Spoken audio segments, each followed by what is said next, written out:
Obviously, lately I've been doing a series on 25 trading resolutions. It's taken me, what, 3 months to do this for 2024, and then I put and beyond. These are things that you should do for the rest of your trading career, I believe.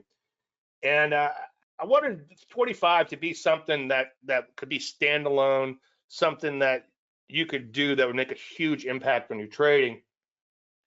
And that's why I didn't want to just kind of gloss over it last week. Number 25, I will commit to commitment devices. All right, I guess the first question is, what is a commitment device? Now, I did some poking around, and of course, what's his name? James Clear came up, and a lot of the stuff you're going to see here, I borrowed from an article from him, which was on Acrasia, which came from Atomic Habits. I need to find my copy of that. I haven't read much lately, admittedly.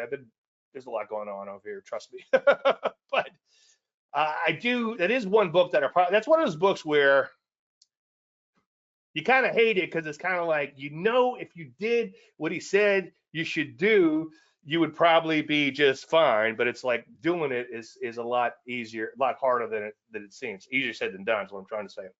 But anyway, a commitment device is a choice you make in the present that controls your actions in the future. Amen. And this is a footnote. I think I took this from Mr. Clear. Yeah. Okay. So this, if you want to go, it's jamesclear.com/Acrasia, which dovetails in nicely with all these commitment devices and such.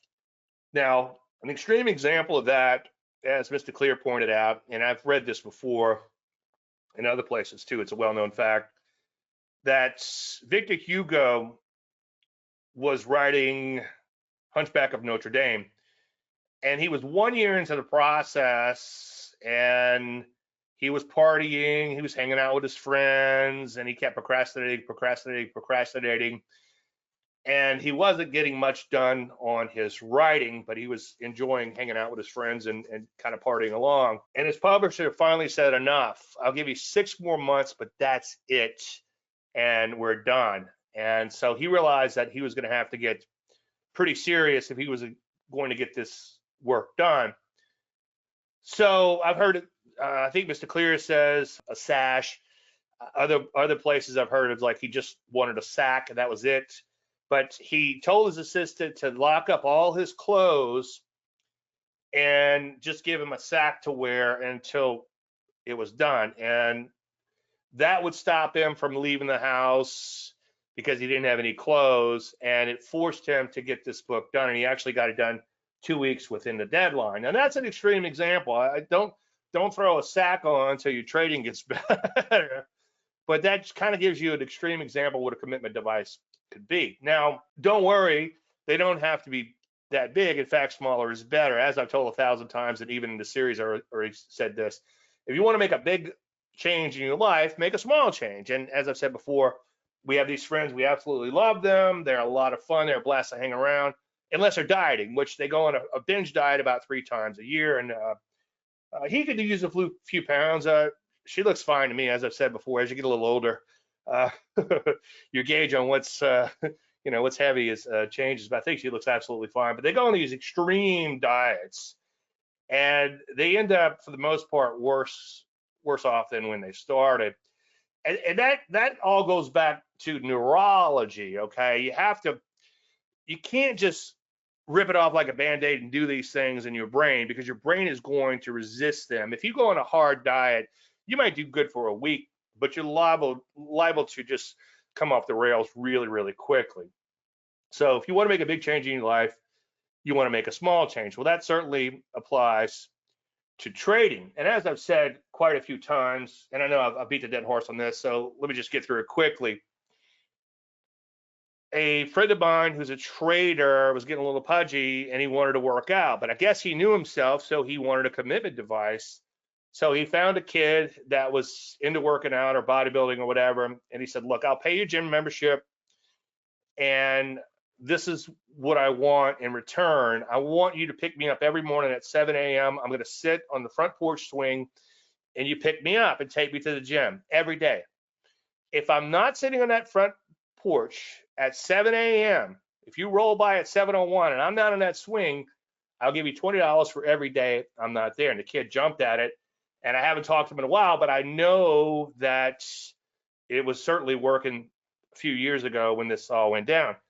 My commitment device there years ago, which got me back into working out, and I'm very grateful for this. I have a friend of mine who's a neighbor right around the block, and another friend, and he has a bonus room, and he made it into a weight room. And I started working out with those guys. They were talking at a cocktail party about working out or whatever, and they invited me over, and that was great. And you know, as I said before, women are like, "Why can't you just treat me like one of the guys?" Like, no, you don't, Danny. You don't want that, because guys are brutal. And if you skip a workout the next day, you're going to get a pretty bad ribbon. So maybe find some group if you want to do that and work out with a group. I'm now in the gym. COVID kind of threw a wrench into everything, and then one guy hurt his shoulder doing something, whatever, something else not related to how working out, and it kind of fell apart. But that did kind of give me that base and the foundation and got me used to working out every day. But I do have to do some commitment devices to make that happen. So every night before I go to bed or after I get out of the shower or whatever, I get my gym clothes together, and that's what I put on as soon as I wake up. So no matter what, it's like, you're like, okay, I'm gonna go to the gym. Where's my socks? Where's my shoes? Where's my, shorts or pants or whatever? Where's this? Where's that? You're just looking for all this stuff. Whereas now I keep the gym bag in my car, and then I lay out the clothes the night before. And I'm not telling you this because I'm disciplined. I'm telling you this because I'm not. It's kind of like, what was the line in, it was in Game of Thrones, but I'm sure it's elsewhere. It's like, how could you be brave if you're afraid? It's like, well, you can only be brave if you're afraid, okay? So how can you be disciplined if you're not disciplined? Well, you can only be disciplined if you're not disciplined, if that makes any sense. But you have to do little things that make it easy. And I think Mr. Clear says you make bad habits a little harder and you make good habits easier. So it's like, okay, you got to remove those barriers you might have. So like if I wouldn't lay out my clothes the night before, I'd be looking for clothes the next day. It's like, I don't really feel like going. It gives you that mental pause to possibly reconsider. So little things can really make a big deal. Now, let's say you still can't exercise. Robert Morrow gave a great example doing a speech a few years back. I was speaking in Vegas, and he was speaking the day before, and he was talking a lot about psychology and all. And he's got he has two books. One is called Mastering Fear, and the other was called The Kaizen Way. They're both good. The Kaizen Way is a little bit better. I'd recommend you read that. And the Kaizen Way is little small changes, little small things, just like we're talking about right now. So make sure you read that. But he talked about this large woman that was saying, hey, I can't lose any weight. I've tried everything. What should I do? And he's like, well, what do you like to do? She goes, well, I watch a lot of TV. And it's like, okay, all right, that's fine. That's fine. What I want you to do is every commercial, I want you to stand up. Just stand up, okay? Stand up for one commercial tonight or whenever you watch TV. And then I want you to stand up for all commercials. And then she started marching doing the commercials.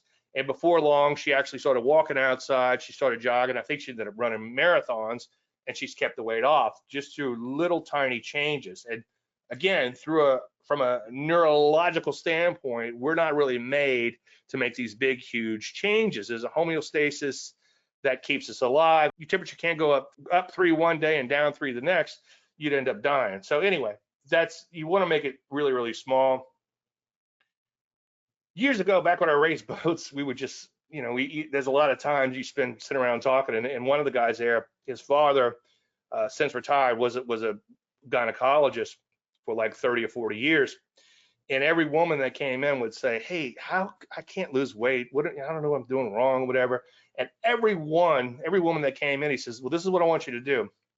I want you to get a notebook, and I want you to write down everything you eat for the next 14 days, and then come see me in a couple of weeks, and we'll take a look at that, okay? And he said that in 30 or 40 years, whatever, he was a gynecologist, not one woman ever came back with it. So if you want to create a commitment device, make something really, really small. Now, bringing this back to trading, just think about little things you could do with trading. As I said a few episodes ago, wind the clock, okay? And that states back to Greg Morris, where you got to you're in a fighter jet or whatever, and the shit starts to hit the fan. Instead of panicking, he would reach over and wind the clock just to slow his brain down a little bit. And the neurology, I always forget to grab my brain before I come in here. No jokes, please. But your little lizard brain, your little amygdala brain, like way down here, is making decisions for you. And it's great if you're getting ready to step in front of a cab coming at you, but it's not so great if you're in a fighter pilot or an airline pilot, airline or whatever, and you have to make some sort of decisions where you want to use a whole brain type of approach. Anyway, so little things like wind the clock, take a few seconds. As I said before, I make a lot of unnecessary trades when I walk in my office. I come in here, and that goes back to the hangry judge effect that I've talked about so much. Google that. And I think it's Dan Ariely has done a lot of research on that. Dan Ariely, read anything you could find by him. Really good author. Malcolm Gladwell would be another good one. Thinking Fast and Slow by Kahneman and Tversky. That's another good one. But all these books really talk a lot about these things and our psychology. Like the hangry judge thing, the Israeli judges gave far more harsher sentences right before lunch than they did after lunch. So if you're going to be sentenced, you want to be sentenced after lunch. Hopefully you never need to use that. Anyway, so commitment devices, okay? So like I said earlier, walk in the office, I write walk, W-I-T-O, in my trading journal. And then if I do something stupid, then I have become the definition of insanity. At least I've documented that, okay? So that's another thing. Just documenting everything you're doing can help, right? So wind the clock, wait 30 seconds at least before making any trades when you walk in your office.